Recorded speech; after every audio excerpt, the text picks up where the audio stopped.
Hello, magandang umaga po. 12:42 tara.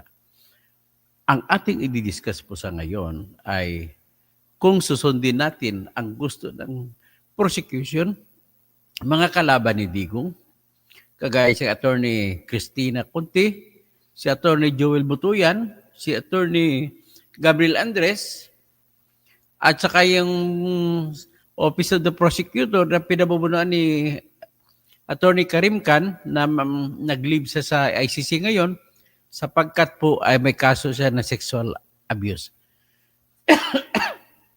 At sikasuhin niyo muna yung kaso ng sexual abuse. Alam mo, sa totoo lang, no, pag may kasong sexual abuse, ang impresyon kagad niya, mabigat yan. Pero bakit siya kinasuhan? Ang aligasyon sa kanya, yung abogado na Malaysian, kasama niya sa hotel daw, mukhang napakialaman niya ata. So, yan po ang kaso niya. Pero hindi natin alam kung ano talaga yung totoong kwento doon. Nevertheless, sabi naman ng mga iba, ay binuhay lang daw ng Amerika yung kaso na yon dahil galit yung Amerika sa ICC sa pagdawit o pagpalabas ng warrant of arrest kay Benjamin Netanyahu ng Israel at saka yung kanyang assistant. So, ganun po ang dahilan kung bakit galit na galit si Trump dyan. So, anyway, ang ating pag-usapan ngayon ang walang kwentang argumento ng mga prosecution. Saan ba nagsimula ang argumento niyan? Ganito Ang argumento nila, dahil lamang na ang krimen na inaakusa kay Digong ay nangyari sa panahon na member pa ang Pilipinas ng ICC. So, meron na daw jurisdiction ang ICC na magpapatuloy ng magsasagawa ng trial at husgahan si Digong. Pwede ba yun? Ito kung papayagan natin ang argumento nila. Dahil nasa 2001 November at 2011 November 1 hanggang sa 16 March 2019 ay iyan ang panahon na nangyari ko ng krimen. Ibig mo sabihin, ang argumento nila, dahil nasa loob siya ng panahon na nangyari ang krimen, pwede pa rin kasuhan si Digong kahit na nag-withdraw ng Pilipinas noong 2018, March 17, at naging final ang withdrawal noong March 17, 2019. Ibig sabihin, pagkatapos nun, pwede pa rin kasuhan si Digong. Yan ang argumento nila. Ngayon, kung susundin natin ang argumento nila, kung natapos na yung withdrawal, nag-final na, ibig sabihin 1,000 years later, pwede pa natin kasuhan si Digong? Diba? Very absurd. Very illogical. Kaya po yung positioning ng prosecutor sa kasong ito ay kung tawag niya sila, it's clutching on straws. Ang hirap. Unang-una, nakalagay ang argumento naman ng Digong, ganito yan. Wala kaming pagkontra sa sinasabi na yung krimen ay nangyari sa panahon na kasapi pa ang Pilipinas. Okay? In the strict sense, ay nasa jurisdiction ng ICC ang mga krimen, ang mga crimes. But then, how will you convert the jurisdiction of your crimes into something in action?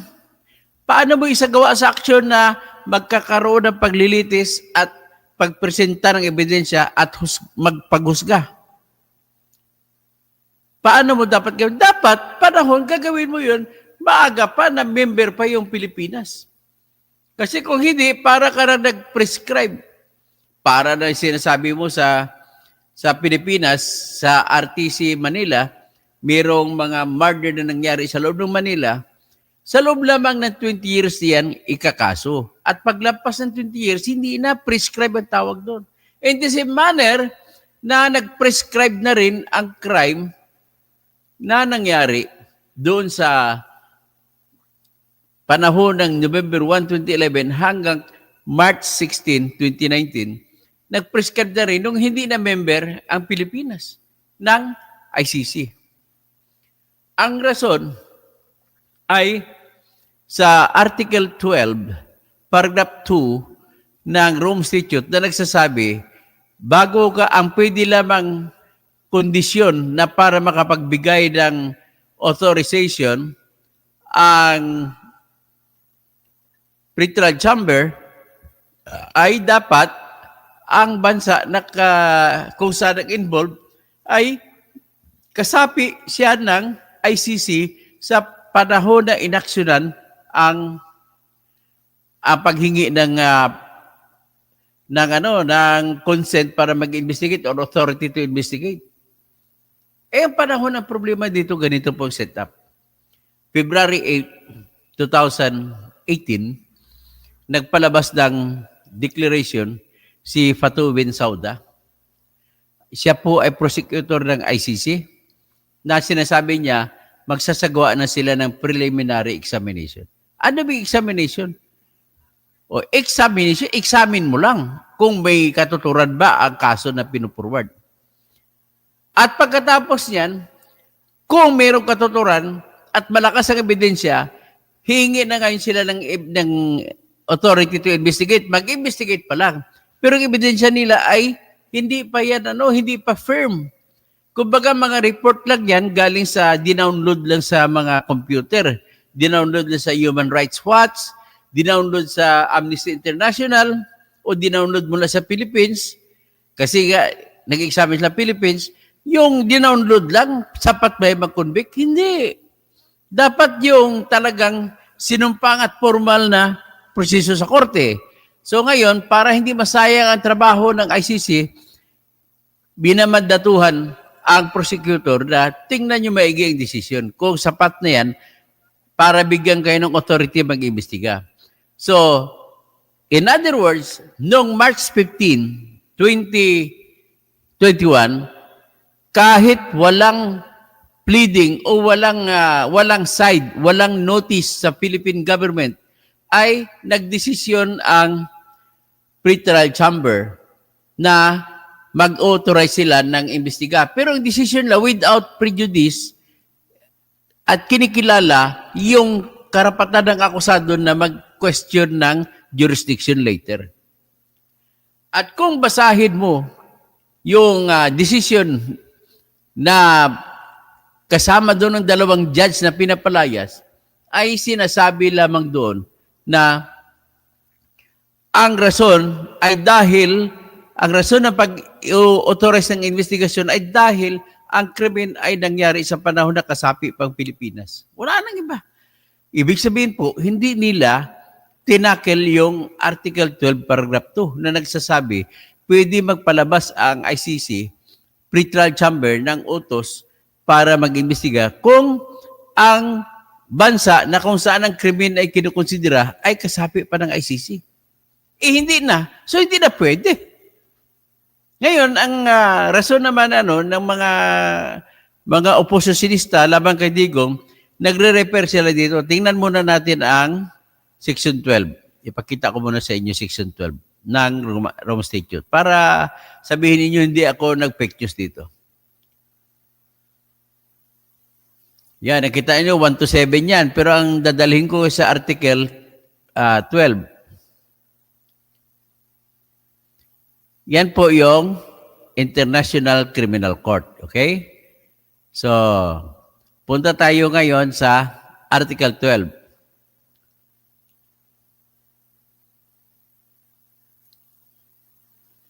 Article 11, Article 12. Yan preconditions to the exercise of jurisdiction. Ang mga kondisyon na dapat nandiyan bago magsimula ng aksyon sa kaso ang ICC. Yan ang ibig sabihin yan. Okay? Tapos, sinasabi dito, sa isang kondisyon ay kailangan state party, dapat member, the states are parties to the statute bago magpalabas ng authorization ang pre-trial chamber. Hindi na member. So wala na.